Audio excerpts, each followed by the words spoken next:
Hello everyone, I'm MANO And I'm here to help you today. I know you watch this video to fall asleep, so before that, please like the video and subscribe to the channel. Also, tell me where you're from and what time you're watching this. Now get comfortable and relax. My name is Marcus Webb. This happened in April of 2019, and I've spent 4 years trying to find the right words for it. I'm not sure the right words exist. I'm a graphic designer. I work from home, mostly corporate branding. Logos, annual reports, the visual language of companies that want to look like they have personality. My wife Elena is a school counselor at a middle school in San Antonio, which is important because she's someone trained to read people, to notice things. If she missed what was happening to the Hatchets, then I don't think we ever had a chance. Our kids, Dylan was 16 that spring, a kid who'd retreated into himself that year, headphones always on, hoodie pulled up, the kind of quiet that made his mother worry. Not dangerous quiet, just sealed. Like something inside him had decided the world needed a door kept between them. Piper was 10, his exact opposite. Loud, curious, the kind of child who makes friends with strangers in grocery store checkout lines. She was the one who'd begged us to go camping. Real camping, she'd insisted. Not in some parking lot with Wi-Fi. So I found Caddo Lake. I know I should start with how beautiful it is. Most accounts of the place do. But I can't write about the Spanish moss hanging off the bald cypress trees without thinking of what I saw reflected in the water beneath them, and that tends to ruin the aesthetic. What I'll say is this: Caddo Lake is strange in ways that predate whatever happened to us. The Caddo people who lived there for centuries believed the lake was created as punishment, that the Great Spirit drowned the land and its people because they'd grown corrupt, greedy, violent. The water swallowed them whole and then sat there, flat and black and waiting. Spanish explorers documented it in the 1800s and called it El Lago Encantado, the Enchanted Lake, though historians debate whether enchanted was meant as wonder or warning. The lake sits on the Texas-Louisiana border, roughly 120 miles east of Dallas. It is the only natural lake in Texas. Most people don't know that. Most people also don't know that if you get deep enough into the cypress forest on the water's eastern edge, your phone stops working. Not just signal, the phone itself. Apps crash. The GPS draws a blank. A ranger we met later told us that was because of iron deposits in the soil, electromagnetic interference. He said it with the easy confidence of someone who'd practiced that explanation many times. I didn't believe him then. I don't believe him now. We arrived on a Thursday afternoon in mid-April. The plan was 4 nights, Thursday through Monday morning. I'd rented a campsite at Caddo Lake State Park, Site 22, a pull-through with a fire ring and a picnic table and about 40 feet of buffer between us and our nearest neighbors. The drive-in was unremarkable. Caddo Lake State Park sits near Karnak, Texas, a town so small that you pass through it before you realize you've arrived. Population fewer than 800. The main road narrows to single lane in places and the trees close in on both sides. Pine at first, then the landscape changes near the water, becomes wetter, stranger. The pines give way to cypress, and then suddenly the lake is there through the trees, this flat, dark presence that doesn't move the way water should. It just sits. The GPS started drifting about 2 miles from the park entrance. Google Maps insisted we make a left turn onto a road that wasn't there. Just trees, brush, the suggestion of ground. I ignored it and followed the signs. Elena noted the GPS behavior and said we should screenshot the campsite confirmation just in case. We found Site 22 without trouble.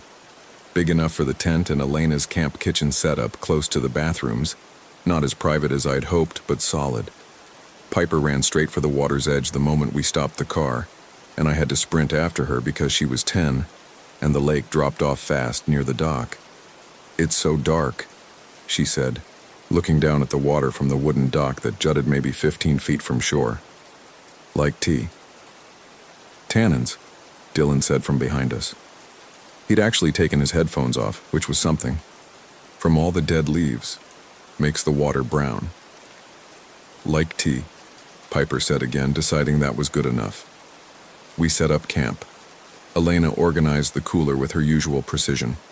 Meat on ice at the bottom, produce in a separate bag, condiments in the side pockets. Dylan helped without being asked, which was unusual enough that Elena caught my eye over his head and raised her eyebrows slightly. I shrugged. Fresh air. The Hatchets came over around 6. Roy Hatchett was the kind of man who appears helpful. Late 50s, gray stubble, a face weathered by decades of outdoor work, the sort of deep tan that doesn't fade between seasons. He wore a John Deere hat and carried 2 bottles of Shiner Bock that he offered to us before he'd even said hello, like it was the most natural thing in the world. "Neighbors," he said. "Site 21, Roy Hatchett. That there's my wife Darlene and my boy Cody." Darlene was thin, sharp-featured, smiling. She had the kind of smile that occupies the mouth without reaching much else. Not unfriendly, exactly, but effortful, like a smile you've practiced in a mirror for so long the mirror starts to look like the original. She was holding a foil-covered dish of cornbread, and she pressed it into Elena's hands before Elena could object. Cody was around Dylan's age, maybe a year older, 17 or 18. Taller than Dylan, lean, with the same weathered quality as his father, like he'd spent his whole life outdoors. He had pale eyes, lighter than I'd have expected given the rest of his coloring. "You the family from San Antonio?" Roy asked. I said yes. "Thought so," he said, and popped the cap off one of the shiners. "We've been here a few days now. Seen a lot of folks come through." Elena told me later that she'd felt something odd about that exchange. Not the words themselves, but the rhythm of them. The way Roy said "thought so" with a certainty that seemed too settled for a man who'd just met us, like he wasn't guessing, like he'd confirmed something he'd already known. I didn't pick up on it then. Roy was easy to talk to in the way that some older men from rural Texas are easy to talk to.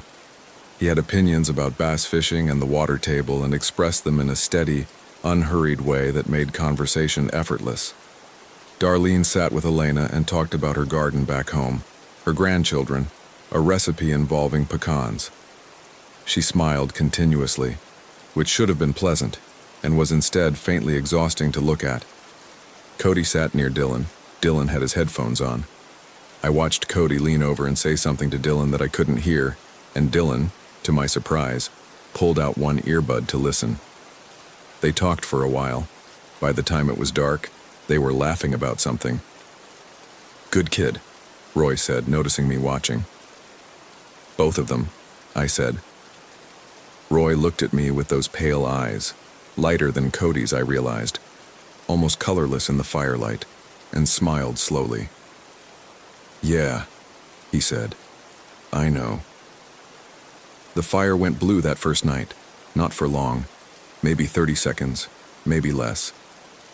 I noticed it while Roy was mid-sentence, a sudden shift in the color of the flames from orange gold to a cold flat blue, and I interrupted him without thinking. "You see that?" Roy looked at the fire. By then it was orange again. "See what?" "The fire just..." I stopped. Elena was looking at me. "Nothing. Weird reflection off the water." The water was 40 feet away and invisible in the dark. That excuse made no sense, and I knew it even as I said it.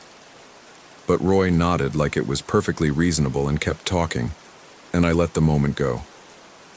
Later in the tent, Elena said quietly, "I saw it too. The blue." Piper was asleep in her sleeping bag between us. Dylan was in his own tent, a two-man he'd insisted on setting up himself. I could hear the faint, tinny sound of music from his earbuds through the tent fabric. "Natural gas pockets in the lake bed," I said. "Probably." Elena was quiet for a moment. "Probably." At some point in the night, I woke to a sound. I'm not going to describe it as whispering because that implies something language-shaped, and what I heard wasn't exactly that. It was more like if you hold a seashell to your ear and you get that ambient ocean resonance, that hollow depth. Except it was directed, coming from somewhere specific. The direction of the water. I lay still for a long time listening to it. It didn't get louder or softer. It just continued, steady and patient, until I eventually fell back asleep. In the morning, Piper told us she'd woken in the night and seen a woman standing in the water. She said it casually between spoonfuls of oatmeal, the way children sometimes deliver information that would take an adult 3 paragraphs of setup to reach. Just, "I saw a lady in the water last night."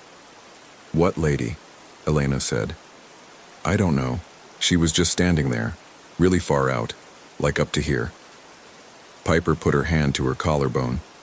Elena glanced at me. "The lake is shallow near the dock," she said, more to me than to Piper. "Someone probably walking the shore." "At 3 in the morning," I said. "Maybe it was a ranger." Piper shrugged and went back to her oatmeal. Piper was not a child who frightened easily. What she'd seen hadn't frightened her. That was one of the things that stuck with me later. Not that she'd seen it, but that she hadn't been afraid. Friday was fine. Better than fine, actually. We kayaked in the cypress forest for most of the morning, weaving between the massive gray trunks with their knobby knees rising from the water like submerged fists. The canopy closed over us in sections, the light filtering through moss and branch to land on the black water in broken pieces. There were herons, egrets, a family of wood ducks. Piper found a baby turtle on a log and photographed it from 15 different angles. Elena and I paddled in comfortable silence most of the way. Dylan didn't come. He stayed at the campsite with Cody, and when we got back, the two of them were sitting by the fire ring eating chips and playing cards. It wasn't until that afternoon that things shifted. I noticed first that my watch, an analog Timex, no smart components, was showing the wrong time. I assumed the stem had been bumped, moved the hands to what I thought was roughly correct, and didn't think much about it. But Elena's phone, when she got a brief bar of signal, showed a time that didn't match either of our corrections. According to her phone, we'd been on the kayaks for almost 4 hours. It had felt like 2 at most. I might have dismissed this entirely, but I'd taken photos on the kayak, and the timestamps on those photos confirmed it. We'd launched at 9:14 a.m. and returned at 1:52 p.m. Nearly 5 hours. Elena said she wasn't that hungry for lunch, which made sense. It was already past 2, but she'd felt like it was still mid-morning. "We lost time," she said. Not dramatically, just stating it. "We were just relaxed," I said. "No phones, lost track." 4 hours is a lot to lose track of. She was right, but I didn't have a better explanation, so I let it go. What I could not let go was the cooler. Elena had packed it Thursday with enough food for 4 nights. Steaks, chicken, vegetables, eggs, breakfast sausage. That afternoon, when she went to start dinner, she found the chicken had gone to rot. Not day-old rot, not a smell from food left out briefly, but deep rot, black at the edges, the kind of smell that means days have passed. The steaks were fine, the eggs were fine. Only the chicken, and only completely and irreversibly. She threw it out without saying anything to the kids, but she showed me the bag before she tossed it, and her expression was one I recognized from her work, the counselor's face, carefully neutral, cataloging something that concerned her deeply. "The cooler is cold," she said. "Ice is fine." "I know. It shouldn't have gone off that fast." "I know." She tied the bag shut and walked it to the dumpster and came back and made dinner with what we had left. She didn't mention it again. That was Elena.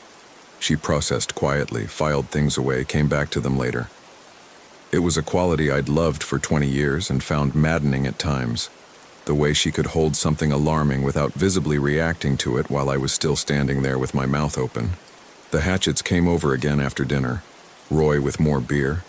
Darlene with a pecan pie that she said she'd made in a camp oven, which was impressive and which no one ate much of after the first bite, because it was sweetened with something other than sugar. Something floral and slightly wrong, like honey that had turned. Roy told us about the lake's history. He said it casually, like tour guide patter, like something recited many times before. The Caddo Nation, the earthquake legend, the cypress forest that used to extend for miles before development came and took it apart. He mentioned a local story about something the Caddo called shakini, a word he didn't translate but used like we'd already know what it meant. Water spirit, Elena guessed. Roy looked at her. Something like that. Darlene smiled and said nothing. I noticed for the first time that Darlene hadn't blinked in a while. I was looking at her profile as she watched the fire, and I counted. 15 seconds, 20, 30. She turned and caught me staring and blinked then, twice deliberate like she'd remembered to, and smiled. "You all right?" she asked. "Fine," I said, "just tired." Roy said, "You'll sleep well tonight." He said it with that same settled certainty, not like reassurance, but like fact, like something already established elsewhere. I woke at 2 a.m. to find Dylan's tent empty. The zipper was open. His sleeping bag was unzipped and pushed to one side as though he'd simply stepped out of it. His phone was on the floor of the tent. His shoes were gone. I grabbed the flashlight and walked the campsite perimeter, calling his name quietly. The fire had burned down to coals. The hatchet site was dark and quiet. The moon was high enough to wash pale light over the water. And that's when I saw him, standing at the end of the dock. Not moving, just standing there, facing the lake. I walked out onto the dock and the boards flexed under my feet, and he didn't turn around. Not until I put my hand on his shoulder, and then he turned slowly the way someone turns when they've heard something from a long way off and it's only now reaching them. His eyes were wrong, not visibly, not glowing or changed in any describable way, but there was something absent in them, the way a screen looks different when it's in sleep mode. Same surface, different presence. He looked at me like he was reading my face rather than recognizing it. "Hey," I said. "You okay?" He blinked. Once. Then something clicked back into place and he was Dylan again, blinking more naturally, rubbing his eye with the back of his hand. "Dad, what are you doing up?" "What are you doing up? It's 2 a.m. He looked at the lake, then back at me. Genuinely confused, apparently. "I don't know. I woke up and I needed some air, I think." I walked him back to his tent. He went immediately to sleep. I sat outside on the picnic table bench for 45 minutes in the dark, watching the lake. The sound was there again, that ambient resonance from the water. As I sat with it, I started to distinguish something in the texture of it, something that wasn't quite random, that cycled and repeated in a way that almost made sense. Like a voice just below the frequency I could interpret, like meaning I couldn't reach. I didn't sleep again that night. Saturday morning, Dylan was quiet at breakfast, quieter than usual, even for him. He ate without looking up, didn't touch his phone. When Piper tried to show him the turtle photos, he looked at her phone screen with a flat attention that wasn't quite right. Not hostile, not distracted, just absent. Like his gaze had somewhere else to be. "Dylan," Elena said. "Piper's talking to you." "I know," he said. "They're good pictures, Pipe." But he hadn't smiled. Dylan always smiled at Piper, even in his most sealed-off moods, some reflex of older sibling affection that had never failed. It failed now. Elena caught it. I saw her see it. Her counselor face went very still. Cody appeared around 10, and the two of them walked off toward the water together. Elena and I watched them go. "Something's wrong with him," she said. "He's 16. He's tired. Marcus." She said my name flatly, the way she does when she needs me to stop performing optimism and actually look at something. I looked. Dylan and Cody were walking side by side, and from the back they had an identical rhythm, the same unhurried stride, the same slight forward tilt of the shoulders. It was possible they'd simply started mirroring each other. Teenagers do that. But watching them together made something in my chest go tight in a way I couldn't justify. "We should leave today," Elena said. "We're paid through Monday." "We should leave today." I nearly agreed. I think about that constantly now, how close I was to just saying yes. But I didn't, and I've spent a long time trying to understand why. Partly the money, partly the disruption, partly the specific human resistance to admitting that something is wrong before you can name what it is, but partly something else, something that felt, in retrospect, like the decision wasn't entirely mine. Dylan and Cody came back at noon. Dylan had a cut on his forearm, a scratch, he said, from a cypress branch. About 3 inches long, not deep, clean-edged. Elena cleaned it and put a bandage on it, and he watched her do it with that new stillness. "Does it hurt?" she asked. "No," he said. She looked up at him. "Does it hurt at all?" "No." And he said it without impatience, without the teenager's automatic defensiveness, just as fact. Roy appeared while Elena was taping the bandage. He stood watching with his hands in his pockets, his pale eyes moving from Dylan's arm to Elena's face to mine. "Happens," he said. "The branches out there have sharp edges." I hadn't told him where they'd been. I almost said that. I almost asked him how he'd known. That afternoon, I went through our supplies and found that both of our water filters were missing. Not misplaced, gone. We'd been using the pump filter to fill our water bottles from the tap near the bathrooms. The filters had been in the top pocket of my pack, which had been in the tent, zipped. Both were gone and there was nothing in their place, and the pocket showed no sign of having been opened forcefully. I bought water from the camp store and said nothing to Elena about the filters. She had enough to hold. Saturday night, Roy built a fire at their site and invited us over. I didn't want to go. Elena didn't want to go.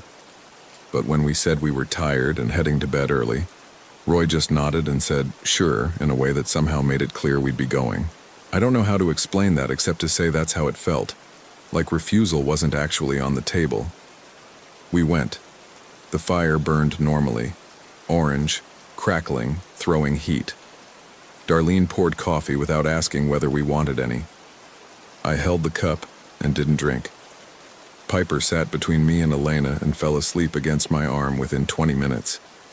Dylan sat next to Cody on the far side of the fire.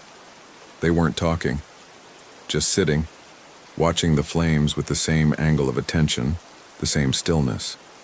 Like two people watching the same thing that no one else could see. I noticed Darlene looking at Piper, not casually, fixedly, with the kind of concentration you try not to be caught at that you'd break if you thought anyone was watching. I was watching. She didn't break it for a long time. "Darlene," Roy said quietly. She looked up at him. Something passed between them, wordless, compressed. She looked away from Piper and smiled at me. "She's a beautiful child," she said. "Thank you," I said, and my voice came out steady. "I don't know how." Roy said, "The lake is something at night." He was looking toward the water. "My grandfather used to say that Caddo Lake remembers, that it holds everything that's ever gone into it. Every season, every person. It holds all of it." "Romantic," Elena said. "No," Roy said, "not romantic." A pause.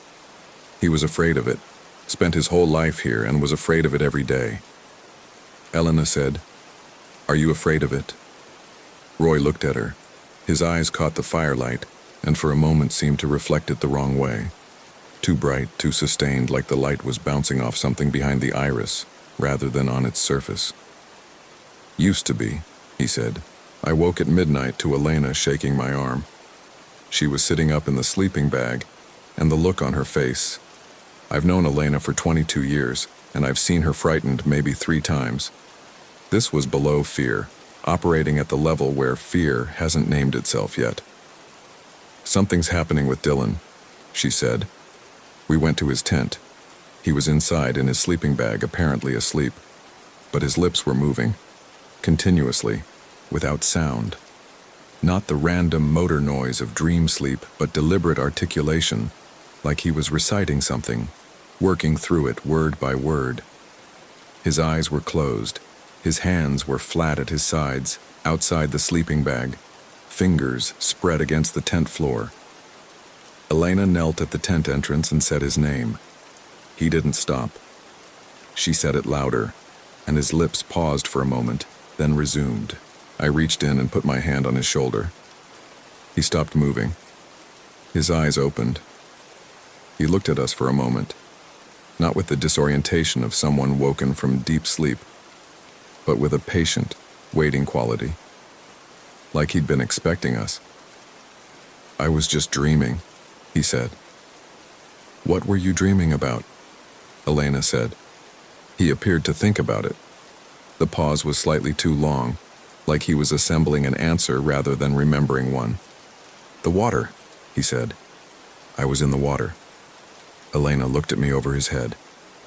"Go back to sleep," I said. "We'll talk in the morning." We went back to our tent and Elena said, "We're leaving tomorrow. First thing, no discussion." "Yes." She was quiet. Then, the cut on his arm. I checked it when I kissed him goodnight. It's already healed. A 3-inch cut, less than 12 hours old. I thought about Dylan's face when she'd bandaged it. Does it hurt? No, not even a little. The screaming started around 3 a.m. It came from the hatchet site, and it was Darlene.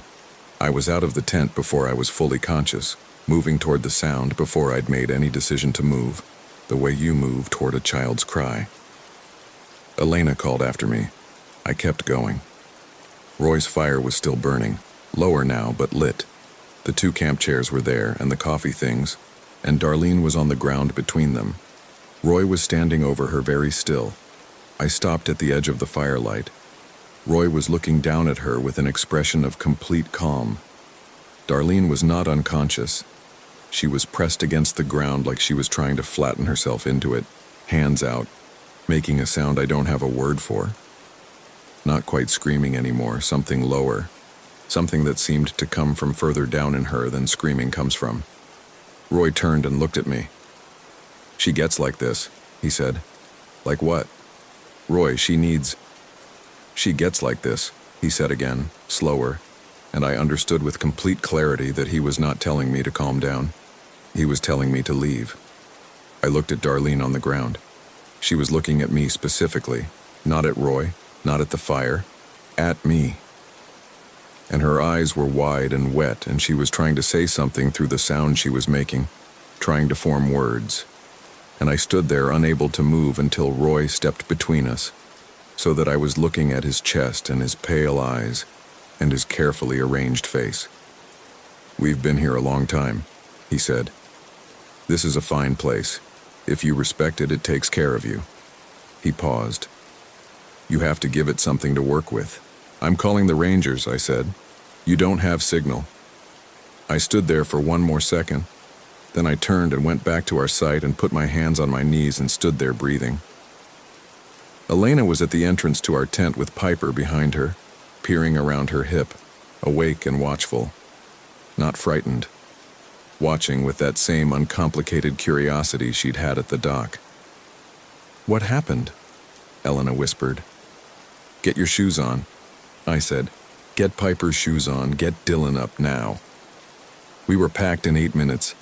Elena had everything we absolutely needed in one bag before I'd finished collapsing the tent, and we moved in the dark to the car, and I told Dylan to get in, and he did, quietly, without protest, without question. I started the engine.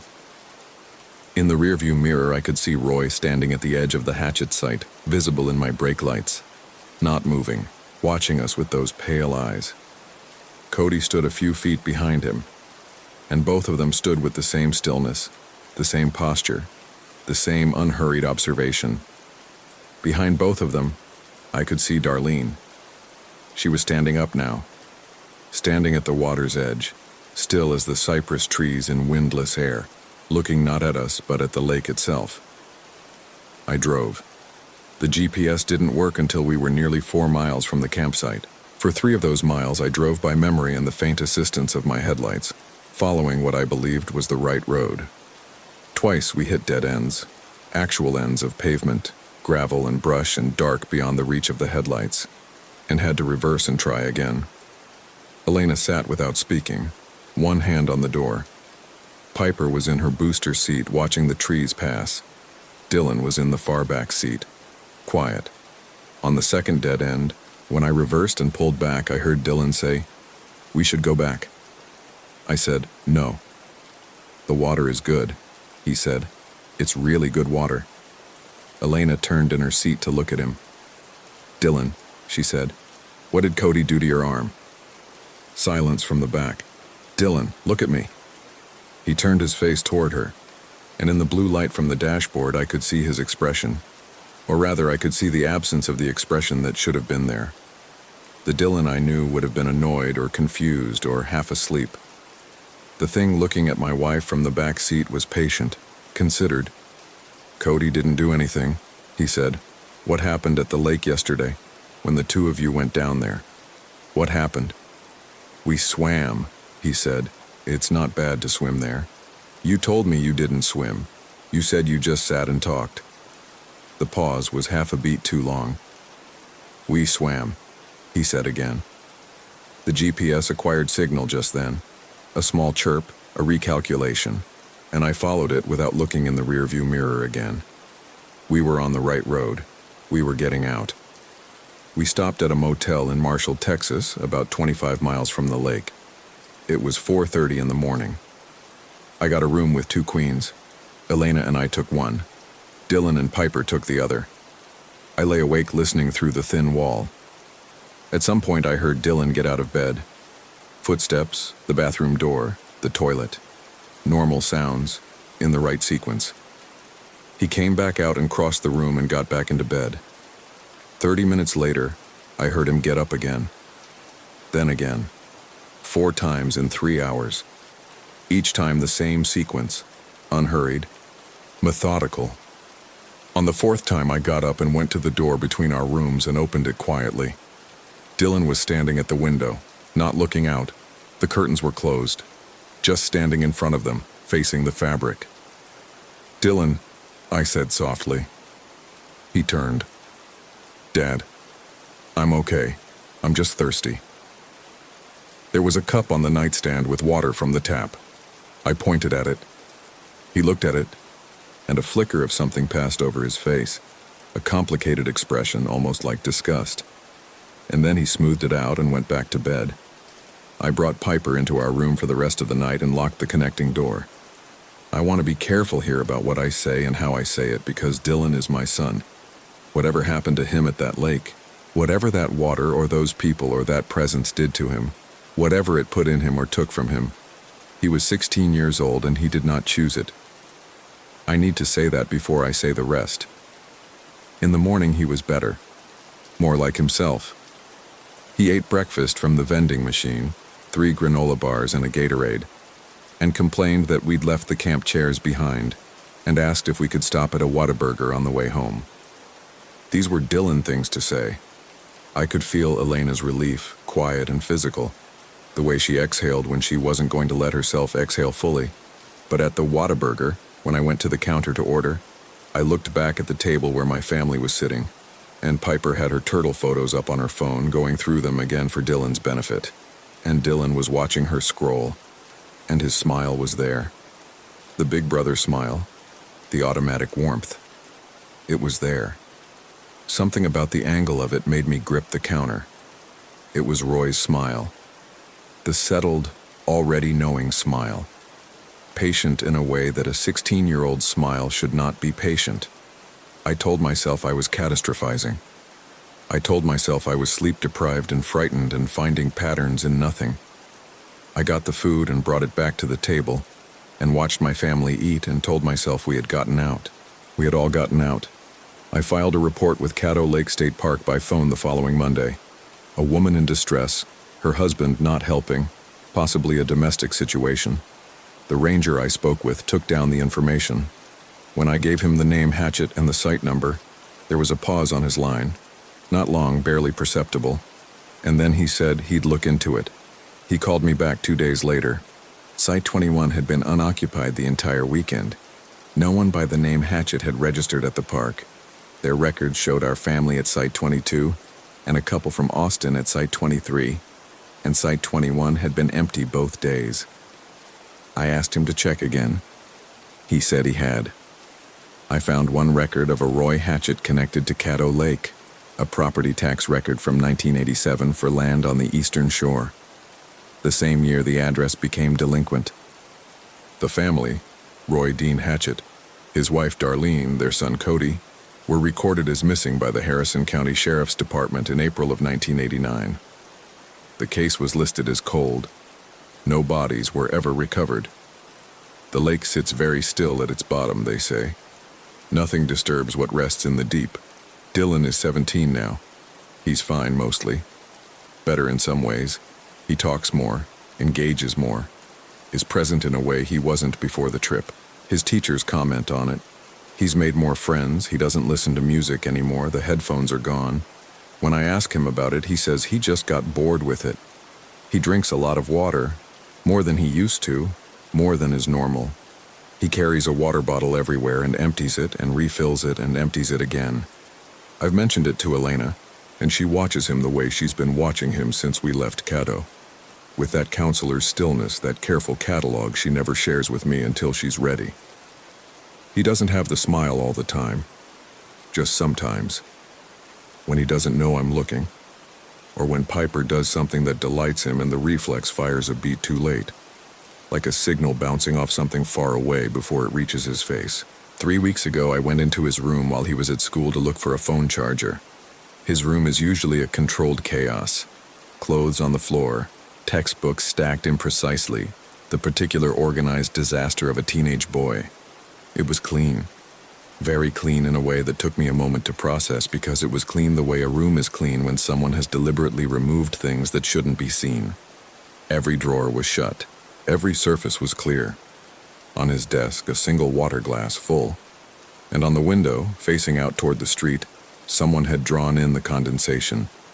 Most of it had dried and faded into illegibility. But one section, in the lower right corner of the glass, was still clear enough to read. 3 characters repeated twice, something between letters and not letters, a script I didn't recognize.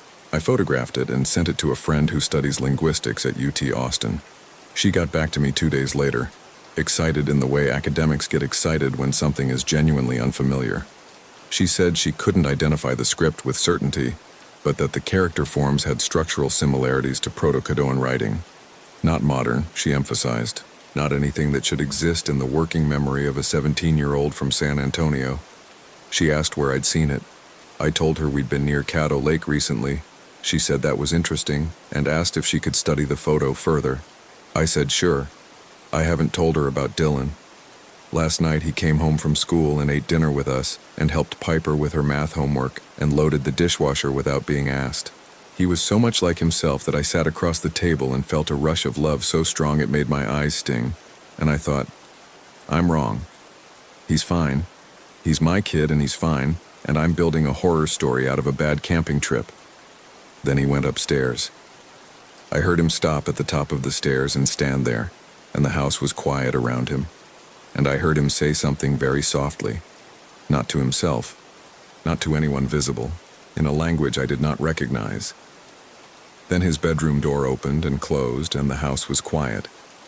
Piper looked at me from across the table. "What did Dylan say?" she asked. "I don't know," I told her. She thought about it for a moment with the uncomplicated seriousness she brings to everything. Then she nodded, like that was an acceptable answer, and went back to her homework. I didn't sleep that night. I haven't slept well since April. My name is Marcus Webb. We went to Caddo Lake for spring break in 2019. We came home 4 days early, and we all came home. I tell myself that.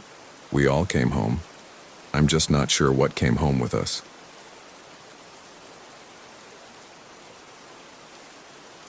My name is Kevin Marsh.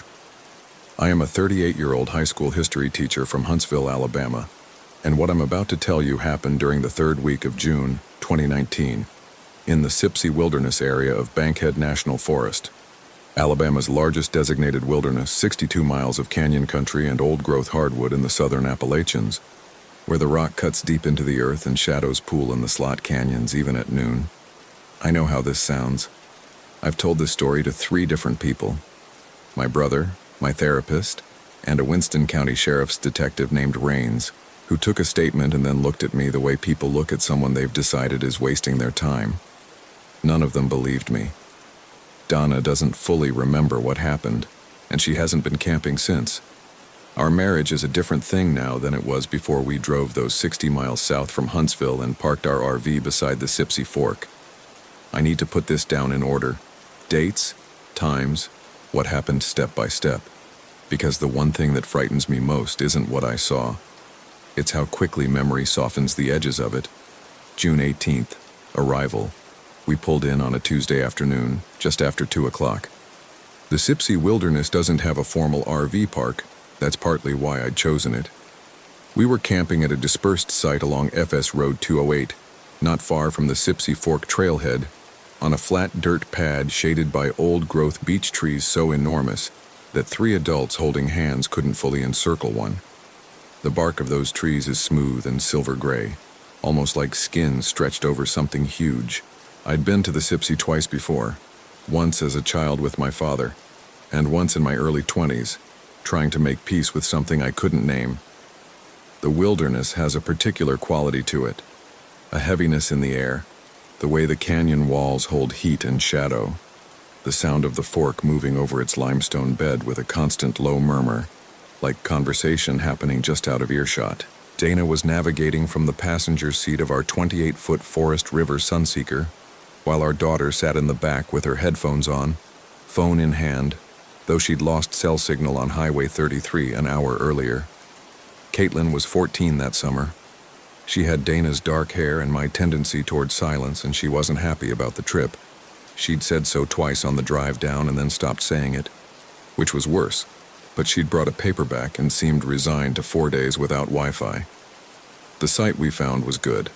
Level ground, a stone fire ring already in place, and a gap in the beach canopy wide enough to show a wedge of sky.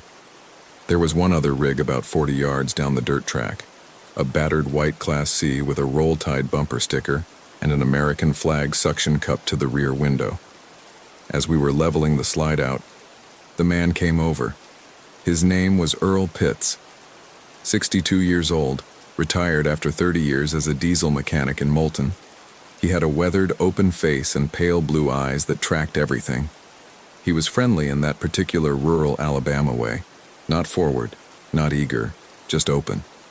He brought us a 6-pack of Budweiser as a welcome gift and sat in his camp chair for 20 minutes talking about the trails, the catfish in the fork, the way the canyon walls changed color in late afternoon. He knew the Sipsey the way people know places they've returned to for decades. Before he left, he stopped. I remember this precisely. He had stood from the chair and was about to walk back to his rig, and then he turned and looked at the tree line. The beeches stood in rows, their smooth silver trunks catching the late light. He said, not looking at me, "Y'all got kids with you." I said Caitlin was 14. He nodded. Didn't say anything for a moment then. "Just make sure she doesn't wander. There are some old drop-offs back in those hollows, the slot canyons, the cuts in the rock, and the trail markers have been messed up for years. Old markers still out there pointing in the wrong directions." He looked at me then. "People get confused." I said we'd be careful. He nodded and went back to his rig. It wasn't what he said. It was the pause before it. June 18th, evening. We made dinner on the camp stove, and Caitlin actually sat with us at the folding table and read while Dana and I had a glass of wine. The evening came slowly, canyon sounds rising as the light fell. At around 10, we let the fire die down and went in. I walked the site perimeter first, a habit, just checking that the propane was off and the electrical cable was clear. Along the back edge of our site, where the tree line began, the ground dipped slightly. There was a beach there with an unusual root structure, the roots fanning out above the soil like splayed ribs, leaving a hollow between them. Something white was sitting in that hollow. It was a composition notebook, the 79-cent kind from Walmart. The cover was water-stained and dirt had worked into the spiral binding, but the notebook itself hadn't rotted.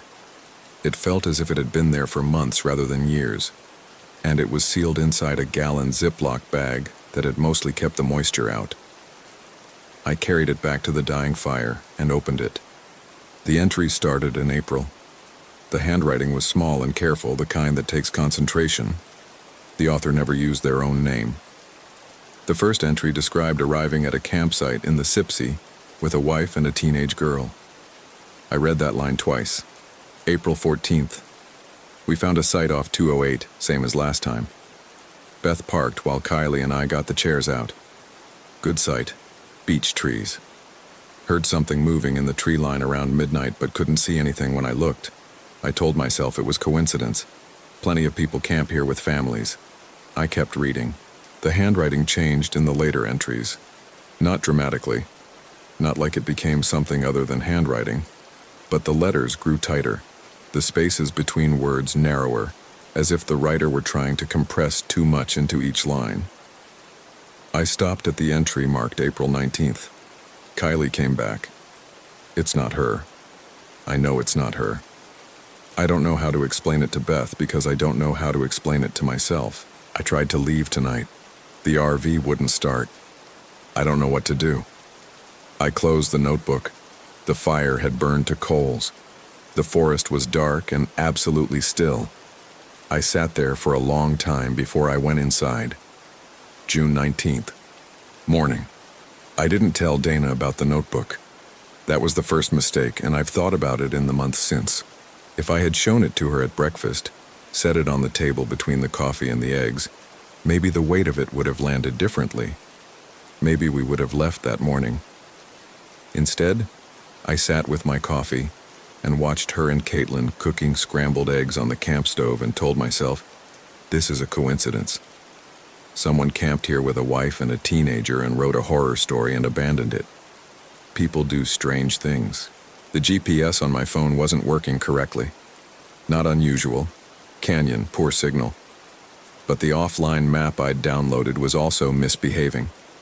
The app would open, show me a blue location dot on a gray background, and then the dot would drift. By mid-morning, it had placed us roughly half a mile from where we actually were. At around 11, I heard it. A child crying. The sound came from somewhere north of our campsite, back toward the hollows, the slot canyons that cut through the rock back there where it got dark even in midday. Distinct enough that I stood from my chair. Then it stopped. 20 seconds, maybe 30. Then silence. Dana looked up from her book. Did you hear that? I said yes. She said animal? The word was a question. I said I didn't know. Caitlin came back from the river about 20 minutes later with wet sandals. She hadn't heard anything. Earl came by around 2, and I mentioned the crying sound. He looked at the tree line. Probably a bobcat, he said. They can sound like a child. I said it had sounded like a child to me. Yeah, he said. They do. He started to leave, then stopped again. The same pause as the evening before, the same turn. How's your daughter doing? He asked. I said she was fine. Why? He said, no reason. She just looked a little pale this morning when I saw her at the river. I hadn't known he'd seen her at the river. I said she was fine. He nodded and walked back to his rig. June 19th. Late afternoon. I read more of the journal. A rational person would have put it down after the April 19th entry. But there was a specific detail in April 17 that I couldn't leave alone. The writer had described his campsite's fire ring and noted that someone had left behind a partial roll of orange surveyor's tape tied to one of the stones. Don't know why someone tied tape to a fire ring, the entry said, but there it was. There was orange surveyor's tape tied to one of the stones in our fire ring. I hadn't noticed it on arrival. Maybe I'd walked past it twice without registering. That's possible, but I kept reading. The April 17th and 18 entries described small things. The fire burning lower than it should, the RV's interior lights flickering, the writer waking at 3 a.m. to hear what he described as breathing outside the bedroom window. Not close, but there, like someone standing at the far edge of the site. April 18th, the last entry before everything changed. Kylie went for a walk this afternoon. Said she was going downstream to look at the canyon walls. Beth and I read and had lunch and didn't worry. She was gone 4 hours. We started to get scared around hour 3. Beth was ready to drive to where there's cell signal and call for help. Then Kylie just came back. Walked out of the trees like nothing, said she'd lost track of time. She looked completely normal. She ate dinner and went to bed. But at dinner, she called our dog by the wrong name. We don't have a dog. We've never had a dog. She looked at me when she said it. The wrong name. The dog that doesn't exist. And she was smiling in a way that I'm going to try to describe, but probably can't.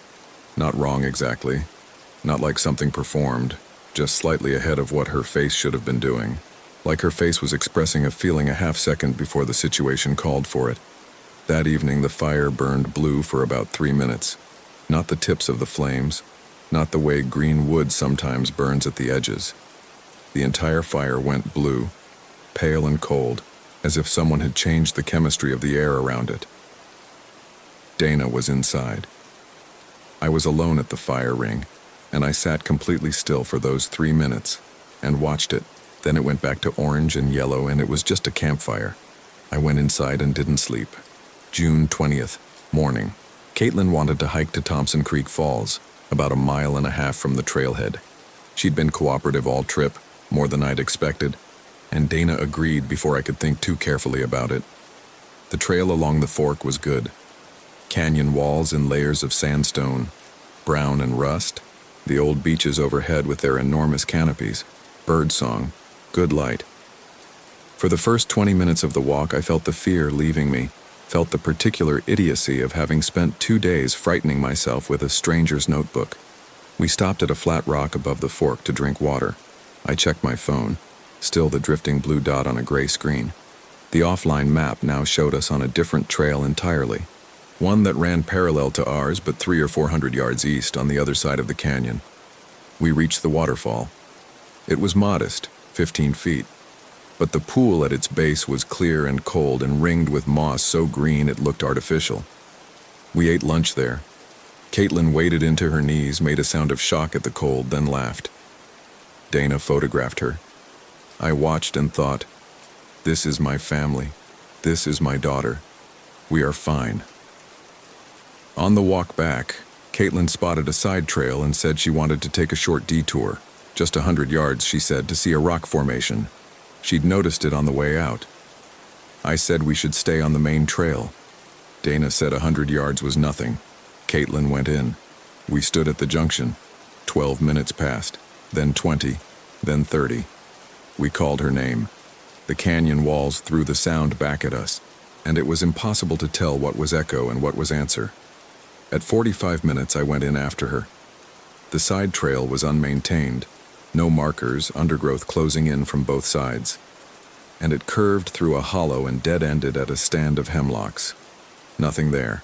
No formation, no feature, no Caitlin. I ran back to the junction and then 200 yards down the main trail in each direction, calling her name until my voice gave out. Dana had her hands pressed flat against her thighs, which is what Dana does when she is trying not to panic. Caitlin walked out of the side trail 2 hours and 17 minutes after she'd gone in. She was calm, mildly curious about our expressions, faintly annoyed at the fuss. She said she'd found the rock formation, and then sat for a while and lost track of time. She described the formation in detail, the way the sandstone had folded, a shelf of quartz that caught the light. I later looked at satellite images of that area of the Sipsey Hollows. There is no such formation on any map or image I've found. She seemed fine on the walk back. Normal, 14 and occasionally pleasant. At dinner she talked about the waterfall and the hike and seemed completely herself. Around 8 o'clock she laughed at something Dana said. A genuine laugh, Caitlin's laugh. But for the duration of it she did not blink. The laugh lasted maybe 4 seconds. She didn't blink once. Then she blinked twice quickly in succession, as if catching up. I cataloged the rest of the evening with the methodical calm of someone who knows they cannot afford to fall apart. She did not finish her water. Caitlin had always been a habitual water drinker, constantly asking for a refill. She left the glass 2/3 full. She referred to our cat, an orange tabby named Mango, 6 years old, whom she had grown up with and named herself, as the cat. Not Mango, just the cat. When Dana hugged her goodnight, there was a fractional delay in how Caitlin returned the hug. Not a refusal, a delay, like someone recalling the choreography of an embrace they'd observed but not recently performed. I read the journal by flashlight in the dinette while Dana slept. June 20th. Night, April 20th. Kylie has been wrong for 2 days.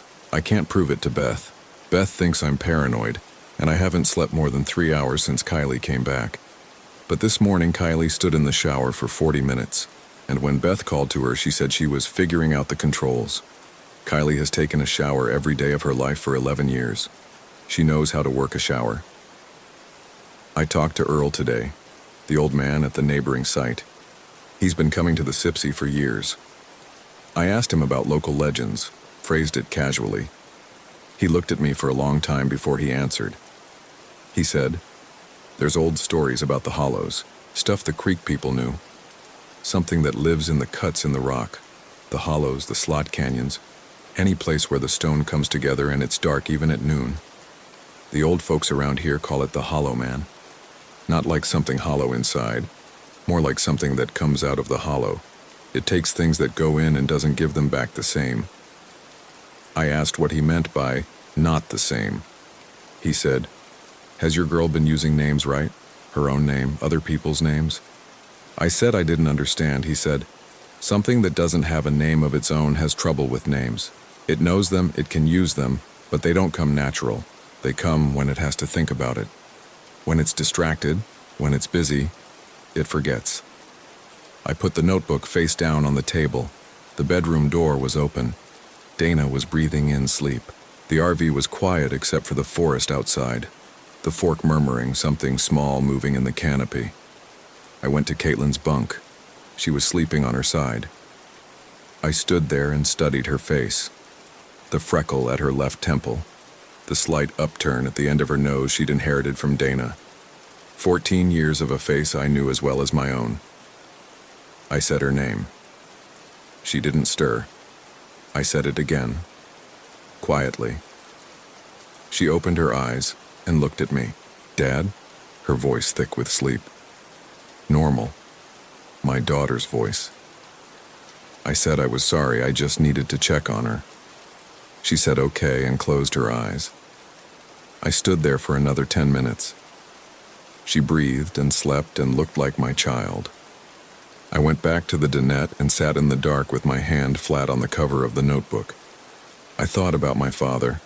He'd disappeared in a forest in Tennessee when I was 10 years old, a hunting trip in the Cherokee National Forest just across the state line. They found his truck, his rifle, his pack arranged neatly against a white oak. They found nothing else. Not one bone, not one thread. I had spent 28 years with that absence. Not grief exactly, because grief requires a body, requires a fixed point. Just a hole where an explanation should have been. Something takes things that go in and doesn't give them back the same. I sat in the dark and felt that hole open under me the way it always did when I was frightened enough. And I wondered, for the first time, in all the years since he vanished, whether he had come back. Whether some version of him had walked out of those Tennessee trees and gone home, and no one had known. Whether my mother had spent 30 years sleeping next to something that used his name when it remembered to. June 21st, morning. Earl's RV was dark when I went over at 7:30. No answer at the door. His camp chair was overturned. His fire ring was cold, but the ashes had been scattered outward in channels radiating from the center like spokes of a wheel. Not random. In the exact center, where the coals should have been, someone had arranged smooth river stones. From the fork I recognized the type, in an irregular oval about 10 inches across. I stood over it for a while without touching it. Earl was in the woods behind his rig. About 30 yards back, seated on the ground with his spine against a beech trunk, legs straight out in front of him. His eyes were open and tracking. He was alive. He flinched hard when I touched his shoulder. When he focused on me, his eyes had the look of someone returning from a considerable distance. He said, "I was trying to stay awake." His voice was rough. I asked what had happened. He pointed toward the hollow that ran behind both our sites, the cut in the rock that deepened and darkened as it went north. "She went back in," he said. "Last night, around midnight. I saw her from my window, walking straight for the hollow, not sleepwalking, She was walking with a purpose. He stopped and looked at his hands. I followed her to the edge. I didn't go in. I asked what he saw. She turned around when she got to the hollow's mouth, looked right at me, maybe 30 feet between us. He stopped again. I waited. She waved down, he said, like a kid waving, like it was funny to her. Then she went in and came back out and walked back to your rig. He looked at me. I didn't sleep. I wasn't going to sleep inside with her nearby. I said, "Earl, what is this? What is actually happening?" He said, "I've seen something like it once before. Different family, different kid. Boy, maybe 10 years old. They left, drove home fine. The boy seemed completely normal. A year later, the father called the ranger station with questions about the area, and I happened to be there. He told me the boy was gone, vanished from his room at home. No trace. Same as people go missing out here." I stared at him. He said, "What came back with you isn't your daughter. What's in the hollow? It's not local, not native to this place. It moves through. It needs a body to exist in the world outside these canyons, so it takes one. It holds it until it reaches somewhere it wants to be, and then..." He didn't finish that sentence.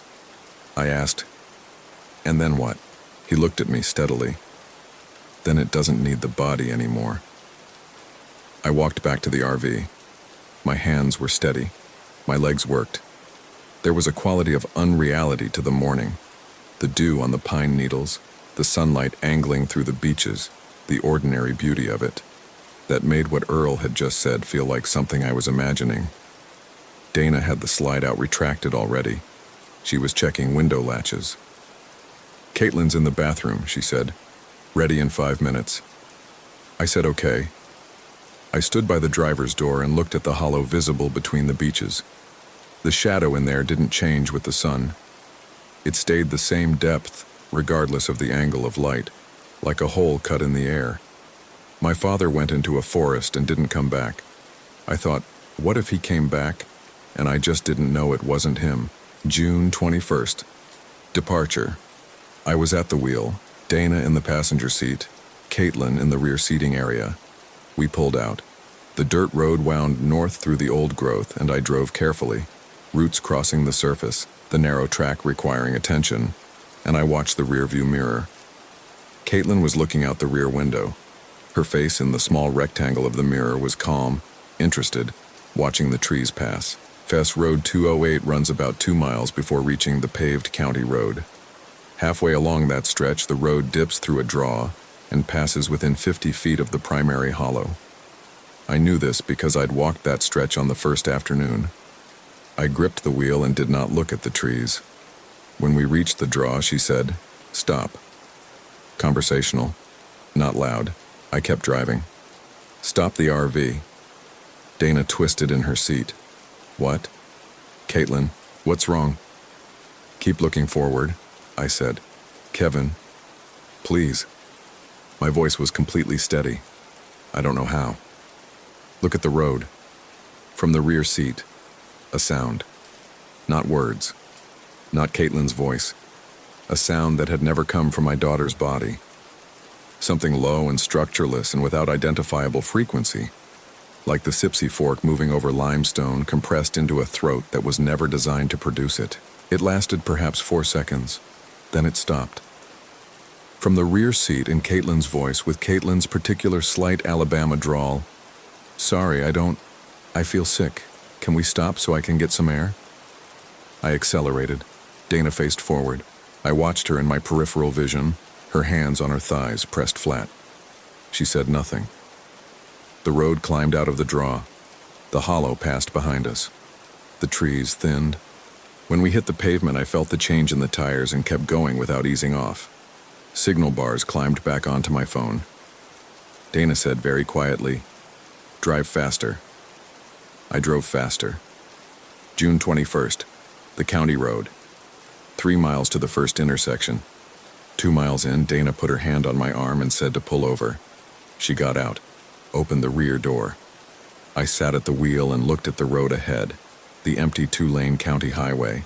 The ordinary pine woods of Lawrence County on both sides. I counted 60 seconds. Then Dana came back. She sat down and closed the passenger door. She said, "She's sleeping."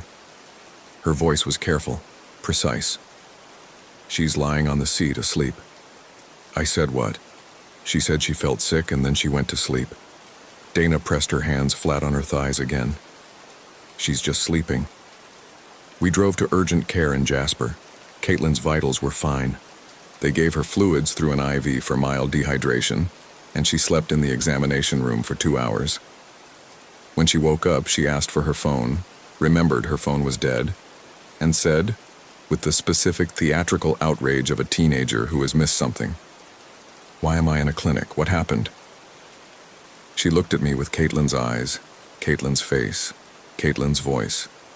The doctor said she showed signs of mild heat exhaustion, possibly something she'd eaten. Dana said, "Yes, that must be it." She said it the way people say the things they need to be true. June 21st, evening. We drove home, ordered pizza. Caitlin charged her phone and texted her friends and complained that we'd left early and ate 3 slices and drank 2 glasses of water.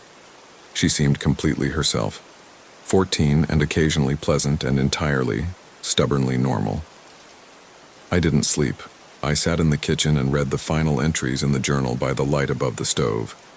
The handwriting in the last entry, dated April 22nd, was barely legible. The letters were broken, recombined at wrong angles, words starting in one direction and curving into another, as if the hand producing them was fighting its own tendons. I don't know where Kylie is. I don't know how long she's been gone. The thing that came back is good at being her now. It has gotten better each day. Beth doesn't believe me anymore. Last night I tried to call my brother and the thing sat down next to me and took the phone from my hand and ended the call and then just looked at me. Not threatening, not angry, just looking. Like it was explaining something I should already understand. I don't know how to get Beth out. I think it wants to go home with us. I think the hollow is a bad place for it. Dark, cold, nothing to move through. And it found a body that could carry it somewhere better. Somewhere with a house and rooms and people around it. I think it learns fast. I think by the time we get home, it will know everything it needs to know, and then the entry ended there, not with a period. The pen had dragged off the page, leaving a long diagonal line that ran into the margin and off the edge. There were no more entries. Aftermath. I searched missing persons reports for Winston County and the surrounding area for April and May 2019. I found nothing matching a family with a teenage girl. I called Bankhead National Forest's ranger station and described the journal, gave the approximate dates. The ranger I spoke to said they had no records of an incident on FS Road 208 in April. He said they got reports of people getting turned around on the trails every season. He sounded tired. I thanked him and hung up. I have the journal in a locked box in my closet inside 2 Ziploc bags the way I found it. I have read it 4 times in total and I will not read it again. Earl Pitts. I found a listing through Lawrence County property records. An Earl E. Pitts, retired, with an address in Moulton. I drove there in August. The house was empty and the front yard was starting to go to weeds. A neighbor said Earl had gone on one of his camping trips in June and hadn't come back. His family had filed a missing persons report. The investigation had gone nowhere. He went to the Sipsey, the neighbor told me. He always went to the Sipsey. She shook her head. They never found a single thing. Caitlin is 16 now. She is fine, completely, stubbornly, unremarkably fine. Good grades, soccer twice a week, friends who text her constantly. She has no memory of the 2.5 hours she was in the hollow. She doesn't remember much of the drive home. She says it's fuzzy, like she was half asleep. She doesn't remember urgent care at all. She has never since that trip called our cat by name. I've tested it carefully, not wanting to alarm her. Have you seen Mango? She says, yeah, the cat's in the bedroom, or I think the cat wants food, and looks at me with normal teenage irritation when I ask a second time. She has not said the name once. I have been listening for 7 months. Dana says I'm making a pattern out of noise. She says, teenagers shed childhood habits, drop nicknames and pet names, move away from diminutives. She says this is called growing up. She's probably right. Dana has nightmares. She hasn't told me, but I hear it. Her breathing in a particular constrained way in the early morning hours, and once a word or partial word in her sleep that I couldn't catch. She said she didn't remember dreaming when I asked. The last thing, the journal I found, the one that described a family at that campsite in April, a wife and a teenage girl, Kylie going into the hollow and coming back wrong. I have thought carefully about how it came to be in that Ziploc bag under the beech roots. The logical answer is that the father left it there deliberately, a warning for the next family in that site. But the final entry was dated April 22nd. I arrived June 18th, 8 weeks between the events in the journal and my arrival. The notebook was in a Ziploc bag, but it was outside, on the ground, through an Alabama May and half of June. There should have been more deterioration, more fading, more moisture damage, insect activity in the binding. It looked like it had been there 4 weeks, not 8. I've told myself I'm misremembering the condition of the notebook. Memory constructs. I know this. I'm writing this postscript on a Tuesday morning in January 2020, 6 months after we came home. I went to my closet to get something from the locked box, and the notebook was sitting on top of the 2 Ziploc bags, not inside them. I had not opened the box since October. The last entry, the one that had ended mid-sentence, the pen dragging off the page diagonally, has something after it now. One line, different handwriting, smaller, careful, like a child's penmanship learning to be neat. It says, "We are very happy here. Come back soon." I read it 3 times. I locked the box. I put the box on the high shelf. I came downstairs and made coffee. Caitlin walked through the kitchen on her way to the bathroom, still in her pajamas, hair across her face, said, "Morning," without looking up. I said good morning. She went down the hall.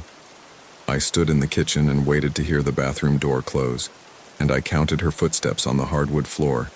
1, 2, 3, 4, 5, and the door. I counted them. I always count them now. Kevin Marsh, Huntsville, Alabama, January 2020. The Sipsey Wilderness Area, Bankhead National Forest, Winston County, Alabama, approximately 25,000 acres of old-growth hardwood and sandstone canyon country, federally designated in 1975. The Sipsey Fork, a tributary of the Black Warrior River, runs through its center. No permanent residents. The trailhead off FS Road 208 is open year-round. Dispersed camping is permitted. Earl Edward Pitts, 62, of Moulton, Alabama, was reported missing on June 28, 2019. He was last known to be camping in the Sipsey Wilderness Area. The investigation remains open.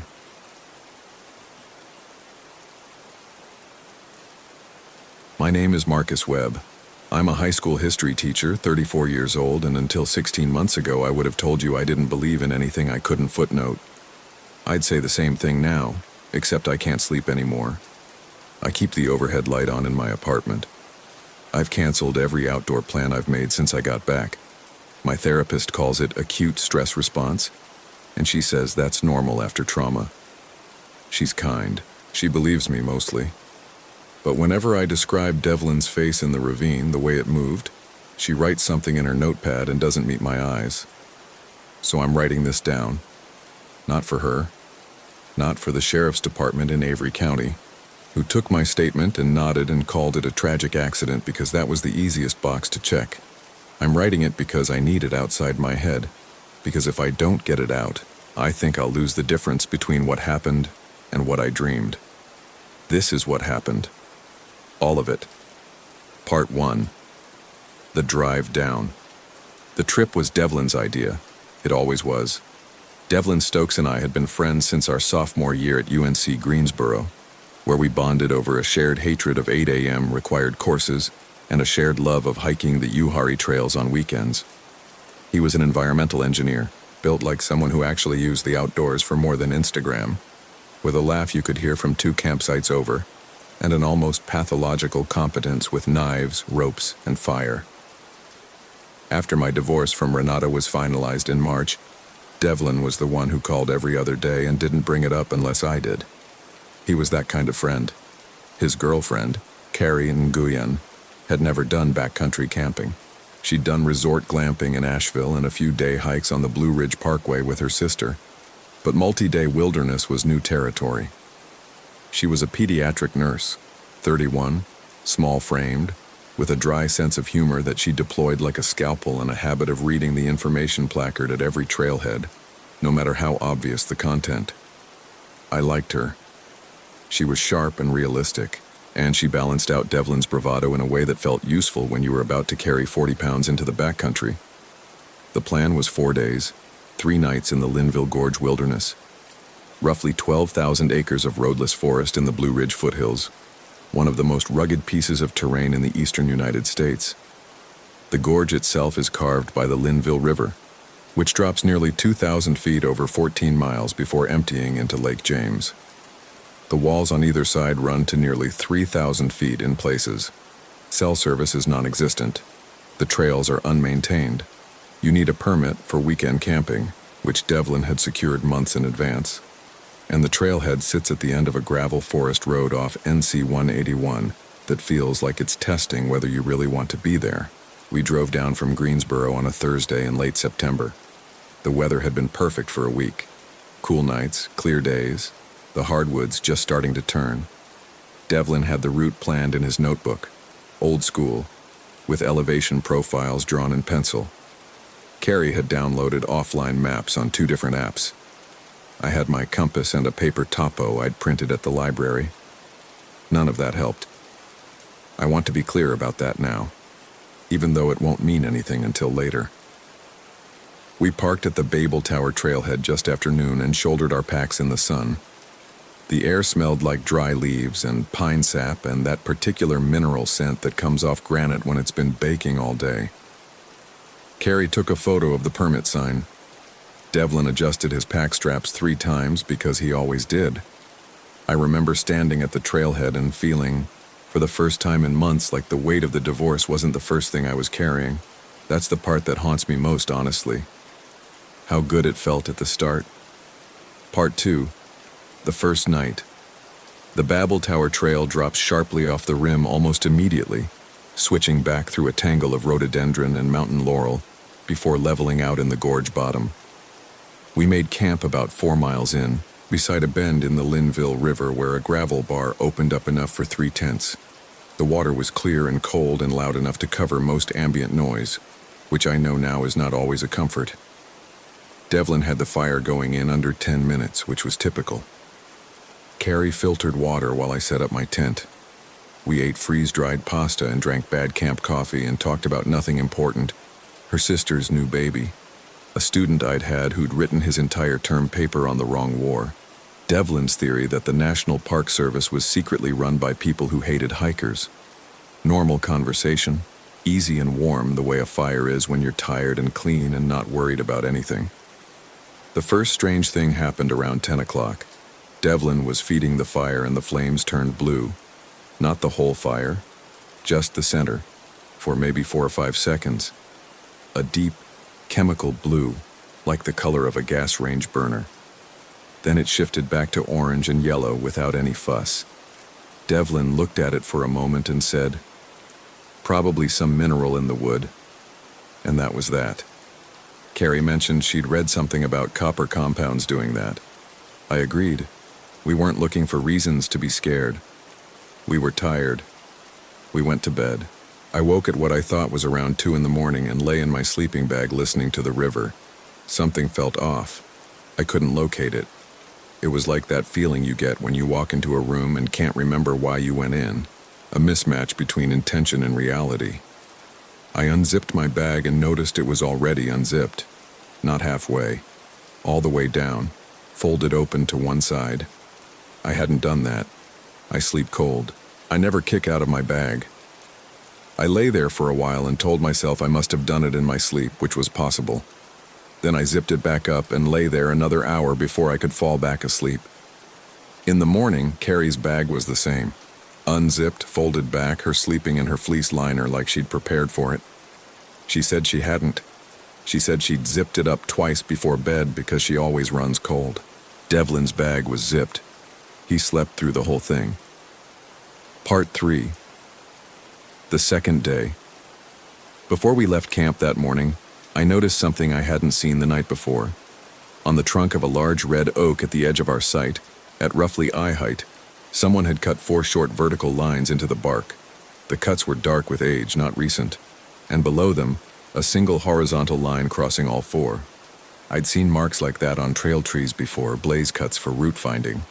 But there was no trail here, and the blaze pattern was wrong, too deliberate, grouped rather than spaced. I photographed it and thought nothing more of it until later, when I found the same pattern repeated twice on trees we passed that day. Always at eye height, always fresh enough that the wood beneath was still pale. We hiked south along the gorge the next morning, picking our way through terrain that required both hands in places, scrambling over wet boulders, ducking through rhododendron tunnels so thick they blocked out most of the sky. Devlin had been here twice before and knew the route. The plan was to push to a second campsite near the Chimney Tops rock formations, then spend the afternoon doing a side scramble up to the rim for the view. The GPS problem started around midday. Carrie had been checking her offline maps periodically all morning, just habit. Around noon, she stopped and looked at her phone for a long time without saying anything. Devlin noticed. "What?" "It says we're in the river," she said. She turned the phone so we could see it. The blue location dot sat in the middle of the Linville River, though we were standing on solid ground 30 yards from the bank. She closed the app and opened the other one. Same thing, different position. The dot placed us several hundred meters northeast, back near where we'd camped. She turned off airplane mode and the app refreshed. The dot jumped to a completely different location, somewhere on the rim above us, then snapped back to the river. "Probably just the canyon walls screwing with the signal," Devlin said. He wasn't wrong that topography can do that, but Carrie's apps were offline. They shouldn't have needed a signal to track her position. I pulled out my topo and compass. The compass worked fine. The topo was fine. We knew roughly where we were. We moved on. We reached the area where the chimney tops should have been visible by early afternoon, and they weren't where they should have been. Or rather, the formations were there. I could see rock buttresses through the trees, but they were on the wrong side of the trail. The trail itself seemed narrower than the topo suggested, and at one point we hit a section of trail that simply stopped, the leaf litter undisturbed in front of us as if no one had walked it in years, though the online trip reports we'd read said it was regularly used. Devlin backtracked 20 yards and found where the trail forked. He'd missed a junction. We took the right fork and reached our campsite without further incident, and I told myself that was all it was. A missed junction, a canyon messing with GPS accuracy, the kind of small navigational fumble that happens on unmaintained backcountry trails. We set up camp. Devlin scouted the scramble route to the rim. Carrie and I filtered water and I read for a while, sitting on a boulder with the river behind me and the gorge walls rising on both sides into the afternoon sky. I remember thinking how beautiful it was, how sealed off. The walls weren't claustrophobic, not yet, but I was aware of them the way you're aware of a ceiling in a room that's a bit too low. The gorge was deep, and the sky was a narrow blue ribbon above us, and the light left early because of it. By 4:30, the gorge bottom was in full shadow, though sunset wasn't for another 2 hours. That evening, Devlin made the fire. This time it didn't light. He's competent with fire the way some people are competent with cars. Instinctive, methodical, almost bored by the process. He can start a fire in the rain with damp wood. That night he burned through half his lighter fluid and a full fire starter cube on dry wood with good tinder, and nothing caught. The kindling blackened and curled and refused. He switched to a backup ferro rod. Same result. After 40 minutes he finally got a small flame going with his second cube, and it burned low and reluctant all evening, never building the way a fire should. We ate our meals cold that night and went to bed at 9 because there wasn't much point in sitting in the dark. I am almost certain it was around midnight when I heard it, a child crying. clear and rhythmic, the way a child cries when they've exhausted themselves and gone past the sharp peaks of grief into something low and sustained. It came from somewhere in the trees above the camp, upslope on the gorge wall. I lay in my bag and listened, and my skin went tight and I did not move. There are no campgrounds near the chimney tops area. You need a permit to be in that zone of the gorge, and the permit system is limited. It's possible, remotely, that a family had camped above us on the rim and I was hearing a child cry through the trees down the wall. It's possible. The crying lasted maybe 4 minutes. Then it stopped, replaced by silence so complete I could hear my own pulse in my ears. And then, I am certain of this, I have gone over it 100 times, a sound like something exhaling slowly just outside my tent. Long and deliberate. Once, twice. I didn't open my tent.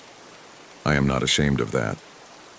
I lay still and counted and waited, and eventually, sometime later, I fell asleep. In the morning, Devlin was gone. Part 4. The Missing Hours. His tent was there. His pack was there, zipped closed. His boots were outside his tent door, which meant, we hoped, that he hadn't gone far. People walk out of camp to use the bathroom and don't take their boots if they expect to be back in 2 minutes. Carrie and I called his name for about 20 minutes, moving in expanding circles around the camp, but not going far enough to lose sight of the tents. He didn't answer. We waited. We made breakfast. I checked his pack and everything seemed present, nothing missing except the man himself. Carrie was managing her alarm carefully, talking herself through scenarios. He'd gone to the river, he'd gone to scout the trail, he'd found a good overlook, and lost track of time. All of those were Devlin things to do. They didn't require panic. He came back at 11:17. I know the time because I checked my watch when I heard him moving through the brush. 4 hours and change unaccounted for. He walked into camp from the direction of the gorge wall, upslope, the same direction the crying had come from the night before. And he was smiling. That is the first thing I will say about the way he looked when he came back. He was smiling. Not a returning smile, not an I got lost and I'm relieved smile. Just a smile, fixed and wide and tilted in a way that didn't quite match his face, like someone who'd learned what a smile was supposed to look like but hadn't had much practice. "Where were you?" Carrie said. Her voice came out tight. "Exploring," he said. "You were gone 4 hours, Dev. I'm fine." He looked at her and the smile stayed and he said, "I'm really fine, Carrie. I just went for a walk." He sat down on a log and drank from his water bottle and looked at the tree line. Carrie came to me while he sat there and said quietly, "He doesn't have his water bottle. He left his whole pack." I looked. She was right. His pack was still zipped behind his tent. The water bottle he was drinking from was the same brand and color as his, but it wasn't his, or at least, it wasn't the one he'd left with. I told myself maybe he'd had a second bottle in his pocket. People keep small bottles on their person. I didn't fully believe it. Part 5. What was wrong with Devlin? The changes were gradual enough that I kept explaining them away, which I think is exactly how these things work. You don't want to believe it. The person is right there, talking, moving. You have 12 years of friendship telling you who they are and what they're like. You discount what you're seeing because the alternative is unbearable. He didn't blink right. I noticed this mid-afternoon, when we were sitting by the river and talking through whether to stay for the third night or hike out. Devlin was looking at the water, and I watched him for about 2 minutes and he didn't blink once. When he finally did, it was slow, deliberate, like he'd remembered to. Normal people blink every 3 to 5 seconds without thinking about it. They don't have to remember. He got details wrong. When Carrie mentioned the restaurant they'd eaten at in Blowing Rock on the drive down, Devlin said he'd had the burger. He'd had the trout. We'd all been sitting at the same table. When I brought up the story I'd told in the car about my student's wrong war paper, he laughed at the right moment, but the laugh was a half-second late, like he was processing the cue after the fact. His voice was close. It was Devlin's voice.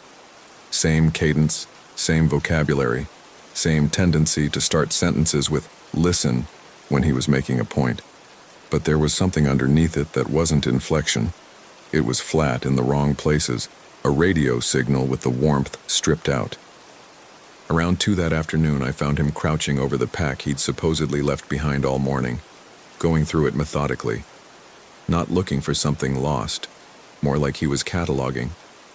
His hands moved across the contents of his own bag, the way you'd move your hands through a stranger's belongings, item by item, weight and texture, as if he needed to inventory what the body had left behind. When I asked what he was looking for, he said, "Nothing," and zipped the pack closed and stood up and walked to the river and stood there for 10 minutes watching the water with that smile and those slow, deliberate blinks. I noticed something else when we were walking the trail that afternoon. Devlin had a way of moving he'd had since I'd known him, a long, slightly rolling stride that favored his left leg, the product of a knee injury from a ski accident his sophomore year. You wouldn't call it a limp. You might not even notice it unless you'd hiked with him as many times as I had. He didn't have it anymore. His gait was even, fluid, almost too smooth, the way a person walks when they haven't yet learned to favor the asymmetries of a specific body. I slowed down and watched him from behind and told myself the good trail surface was compensating. That flat gravel explains it, and I have never fully believed that. The most concrete thing happened around 4 in the afternoon. Carrie took a photograph of the gorge wall with her phone and Devlin appeared in the frame, sitting on a rock in the background. That evening she was looking through the day's photos, and she went very still. She showed me the phone under the pretense of showing me the gorge shot. In the photo, Devlin was sitting on the rock. His face was turned toward the camera. He was smiling, the same smile from that morning, and his eyes were closed. We had not noticed his eyes being closed. In the moment, he'd looked like he was sitting and staring at the cliff face. But in the photo, both eyes were closed, and the smile was wider than any smile I had seen him make. Carrie deleted the photo while Devlin's back was turned.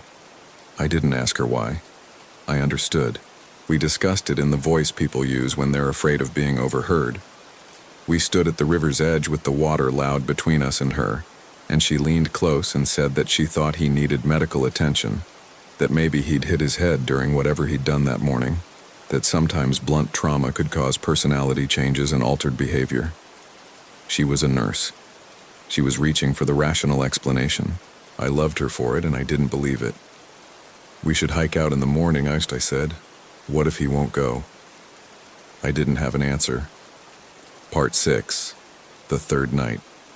We ate dinner at the fire, and Devlin ate well, more than usual actually, finishing his own meal and asking if either of us was going to finish ours. He ate Carrie's leftover soup without looking at her while he did it. She let him.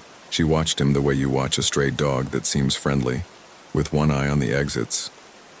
He talked more than usual that night, which was one of the reasons I kept second-guessing myself. The silence and wrong timing from the afternoon were replaced, around the fire, by something almost normal. He told a long story about a rafting trip he'd done in West Virginia, detailed and specific, and it was a story I'd heard before and he was getting it right. The details matched. I caught Carrie catching my eye over the fire and making a small gesture that might have meant "see, he's okay," or might have meant I'm also confused and I wasn't sure which. At some point after 9, he excused himself to use the bathroom and walked into the trees. He didn't come back for 40 minutes. When he did, he came from the wrong direction. We'd established an informal rule on the first night. Bathroom trips go downstream and into the woods on the left, away from the water source.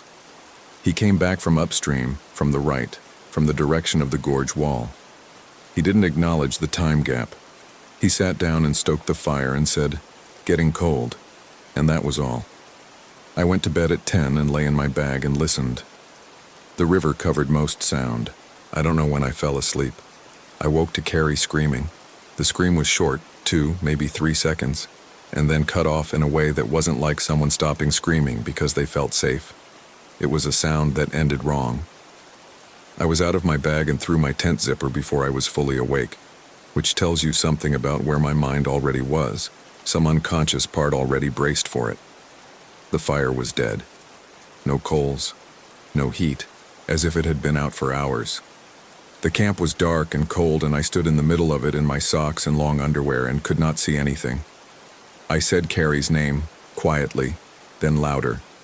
I fumbled for my headlamp and got it on. Devlin's tent was open.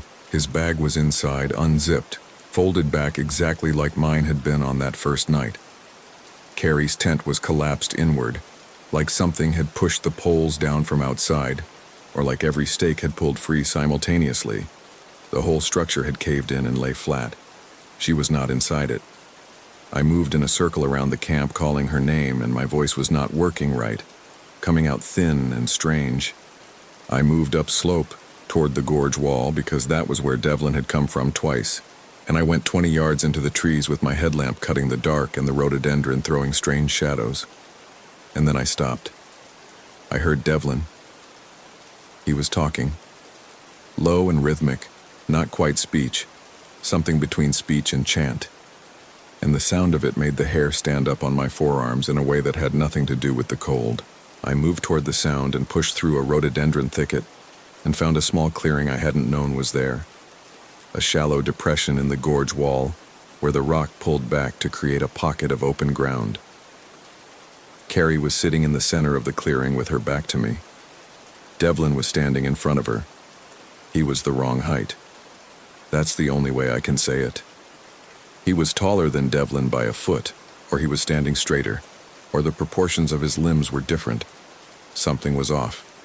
Some fundamental geometry of the man I knew was not adding up in the light of my headlamp. He was facing Carrie, and he was making the sound, and his arms were at his sides and his fingers were splayed and not moving.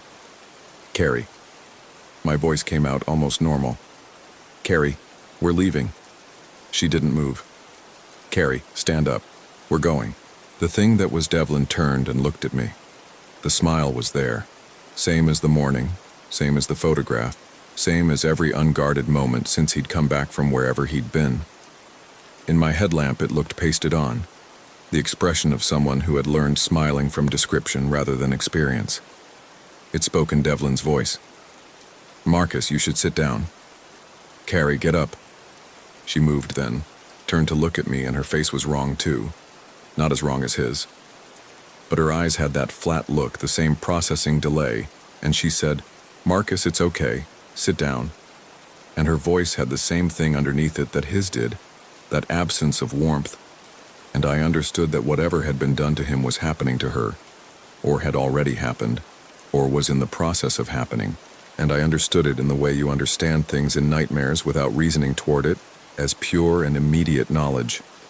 I stood there one long moment and could not make my legs move.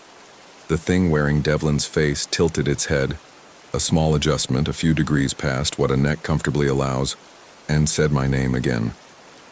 This time something had slipped. The voice was still close, but it had shed something critical, some essential tremor of uncertainty that Devlin always carried when he spoke. That quality of a person working things out as he went. What came out now was smooth and final, a recording rather than a voice. Nothing in it that wondered about anything. Behind Carrie, something moved in the rock face. I want to be precise. There was a depression in the gorge wall at the back of the clearing, a shadow that I had taken for a natural hollow in the stone. It moved. Not the way a shadow shifts when light changes. It contracted and expanded once, like something breathing inside the rock. And the low, rhythmic sound that Devlin had been making, the not-quite speech, continued from his mouth while the shadow moved and the sounds were synchronized. And I understood that whatever was operating the body in front of me was not entirely in the body. I thought of Carrie's nurse badge on the car's dashboard, the small bear sticker her niece had put there. I thought, she is already going. I cannot pull her back from here, and if I stay, I will go too. I ran. I left her. I need to say that directly because I have said it to myself every day since, and I need it to be in the record. I ran. I went back through the rhododendron and into the camp, and I grabbed my pack, not fully packed, shoved in whatever my hands found in the dark, my boots still unlaced as I pulled them on, and I went for the trail. Not the trail we'd come in on. The emergency exit I'd noted on the topo, the Pinchin Trail, which climbs the east wall of the gorge to the rim road in about 2 miles. Steep, unmaintained, brutal in the dark. I went up it as fast as I could move, Behind me, I heard Devlin call my name. Once, in his voice. The real one, warm and easy, the way it had always been, and it stopped me for one full second the way it would stop anyone, because it was him. It sounded like him, and I almost turned around. That's the thing that almost got me. Not fear. Memory. I kept moving. Part 7. The Rim. The climb took 45 minutes. I know because I checked my watch when I reached the forest road at the top of the gorge. I don't remember most of it. I remember roots and my headlamp showing me 3 feet of trail at a time and my lungs burning and once putting my hand in something wet and cold that I didn't look at. I remember a sound below me somewhere on the gorge wall that was rhythmic and low, and then wasn't there when I stopped to listen. I walked the gravel road for 2 miles before I got signal. I called 911 and told them my friends were in the gorge and I needed search and rescue, and I tried to give coordinates, but the GPS on my own phone was doing what Carrie's had done, placing me variously at the trailhead in the gorge and at a location that appeared to be somewhere east of Morganton. The dispatcher stayed calm and got my vehicle location from the plate I gave her and dispatched rangers to both trailheads. I sat on the gravel road until lights came. They found Carrie at dawn at the base of the gorge wall near the chimney tops. She was alive. She had fallen, or been thrown, or had walked, down a 40-foot scrambling section of rock in the dark. Both her ankles were fractured. She had a concussion severe enough that she didn't know her own name for 2 days. When she came back, when the real Carrie came back, she said she remembered sitting by the fire and then nothing until the hospital. She has no memory of the clearing, none of Devlin's voice, none of whatever was done to her in the dark. They found Devlin's body on the 3rd day of the search, wedged in a crack in the gorge wall 50 feet below the chimney tops. The medical examiner's report said blunt force trauma consistent with a fall from height, and the falls from the chimney tops area are common enough that the report did not flag anything unusual. Avery County closed the case. An accident. A man who walked in the dark and fell. I identified his body. I had to. There was no one else to do it. The medical examiner pulled back the sheet and I looked at Devlin Stokes, and it was him. His face, his build, the scar on his chin from a climbing fall at Hanging Rock 6 years ago. All of it there. All of it correct. He was smiling. I don't mean the rictus that can happen with certain kinds of trauma. I have read about that. I know what it looks like. This was something else. It was the smile from the clearing. Fixed and wide and tilted wrong, and his eyes were slightly open, and the expression on his face was the one that had replaced his face 2 mornings before when he'd walked out of the trees. The medical examiner did not mention the smile in the report. I don't know if she noticed it. I have not asked. Part 8. After Carrie was in the hospital in Morganton for 11 days, I visited 4 times. She was herself, fully, completely herself, in a way that made me want to cry with relief, though her physical recovery was going to be long. She has no residual strangeness. Her eyes blink normally. Her laugh comes at the right time. She remembers the trip up until approximately 9:30 on the 2nd night, and then there is nothing until she woke up in pain in the gorge and heard voices overhead and screamed until the rangers found her. I have not told her about the clearing. I don't know what it would give her to know. She has enough to carry. The ranger I spoke to most, a woman named Tate who'd worked the gorge for 12 years, told me that the Linville Gorge had a higher rate of search and rescue operations per acre than any other wilderness area in the state. She said the terrain was deceptive. It looked navigable and turned technical without warning. She said people lost their bearings in the gorge in ways they didn't in other places. And she said this with the neutral professional tone of someone describing a geological feature rather than anything she found remarkable. At the end of our conversation, when she was closing her notebook, she said, almost to herself, "You're not the first person to tell me they heard a child in the gorge at night." I asked her what she meant. She looked up. Something crossed her face that I can only describe as deliberate blankness, like a door closing. "Sound does strange things off those walls," she said. "People hear all kinds of things. She left before I could ask anything else. I have thought since then about what rational explanation covers the full sequence of events. The blue fire, mineral contaminants in the wood as Carrie suggested that night, the unzipped sleeping bags, somnambulism, one of us sleepwalking and unzipping both, though neither of us has a history of it. The GPS issues, canyon topography interfering with satellite acquisition, a known phenomenon in deep gorge systems, the child crying, acoustic distortion bouncing something off the walls, a real child somewhere on the rim. Devlin's disappearance. He went for an early morning scramble alone, stupid and very much something he would do, and got slightly lost. Those explanations get me to Friday morning, to Devlin walking out of the trees and smiling at us. They don't get me past that. I've read everything I can find about the gorge. It's one of those places where the folklore and the geology are equally extreme. The Cherokee who originally inhabited that region of the Blue Ridge called the Gorge Iseo. I haven't been able to verify the exact translation, but multiple sources suggest it carried meanings around boundary or threshold. There are local accounts, regional newspapers, hunting forums, one extensively documented post on a North Carolina history blog, of people who've experienced time anomalies in the gorge, parties who set out at 8 in the morning and reached the gorge floor convinced it was early afternoon, only to have the sun set 2 hours earlier than it should have. There is a recurring report in the SAR literature of hikers becoming separated from their groups and returning changed in behavior. Not medically explainable, not concussive, just wrong in the way a translation is wrong, technically accurate and somehow off. I don't know what to call what was in Devlin when he walked back into camp that morning. I don't know what it wanted with Carrie, or whether it finished what it started before it fell from the rocks, or whether the fall from the rocks was its exit or its punishment or something else entirely. I don't know what the children's voices are. I don't know why the fire burns blue. I know that I left my best friend in that gorge. I know that he was already gone before I left. I know that whatever came back wearing his face was practicing being him the way an actor practices a role, and that it hadn't finished learning yet. I know that when I reached the rim and turned around one final time and looked down into the dark at the gorge below, there was a pale shape moving along the wall. Not on the trail, on the wall.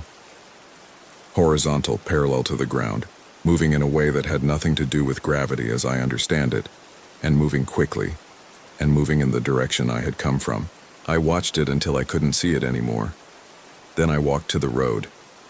That was 16 months ago. I sleep with the light on.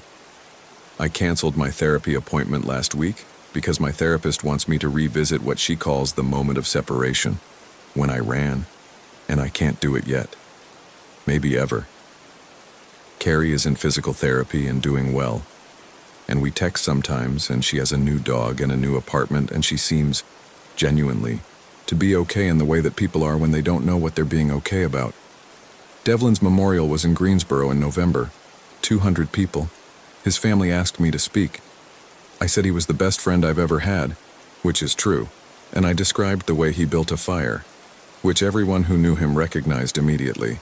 And I did not say anything about the gorge, except that it was beautiful, and he was doing what he loved. Those things are also true. I don't camp anymore. When the school year ends and my colleagues talk about summer hiking plans, I find reasons to be elsewhere. The last time someone showed me a photo of a forest trail on their phone, I had to leave the room. Last week, one of my students, a junior, good kid, the kind who actually reads, stayed after class to tell me about a trip his family was planning to the Linville Gorge. He'd read about it online. The Grand Canyon of the East, one of the last true wild places on the East Coast. He was excited. He wanted to know if I'd been. I told him I had. He asked if it was as incredible as the article said. I looked at him for a moment. His whole face was open with it, that particular light that teenagers have when they're excited about something that hasn't had a chance to hurt them yet. I thought about what Ranger Tate had said with that blank professional face and her notebook closing. It's unlike anything else, I told him. The gorge is, there's nothing like it. You should go. He thanked me and left. I sat at my desk after the last bell and tried to figure out why I'd said that. I've been trying to figure it out since. Maybe I wanted him to see it before anything happened to it. Maybe I wanted someone to feel the way I felt standing at the trailhead on that first afternoon, before any of it, when the weight of my life had briefly lifted and the air smelled like pine sap and the whole gorge was waiting below. Or maybe, and this is what I can't get out of my head, maybe something in me wanted him to go. Something that's been there since I came back. Something that finds its way into my thoughts at night when the overhead light isn't quite bright enough. Something that knows the gorge is patient. I sleep with the light on. I keep all the windows locked. I check them twice before bed, and then once more at midnight when I wake up, as I always do, from a dream I can't remember but can feel. A wide, dark space between tall walls, a ribbon of stars too far away to help, and somewhere below me, closer than it should be, the sound of something that has learned to smile. It gets a little closer every night.